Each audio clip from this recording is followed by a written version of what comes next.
তো আদিশ্রীর নতুন একটা স্কুল ড্রেস বানাতে দিয়েছিলাম, ফাইনালি যে নিয়ে এসেছে ওর বাপি।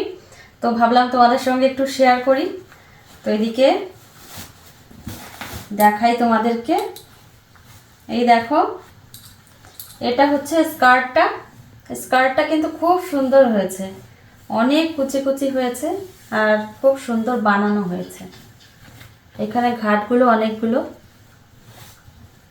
এই হচ্ছে স্কার্ট, আর সেই সঙ্গে এটা হচ্ছে শার্টটা।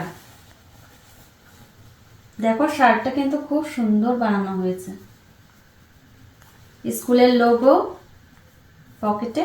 মাম্মা এই দেখো কি, দেখি তোমার স্কুল ড্রেসটা গায়ে ফেলে দেখি, দেখি তো আদিশ্রী, তাকাও একটু বাপির দিকে তাকাও। আমার মেয়ে রং করতেই ব্যস্ত। যাই হোক, এই যে তোমাদেরকে দেখিয়ে দিলাম, দারুণ হয়েছে কাটানো, একদম পারফেক্ট।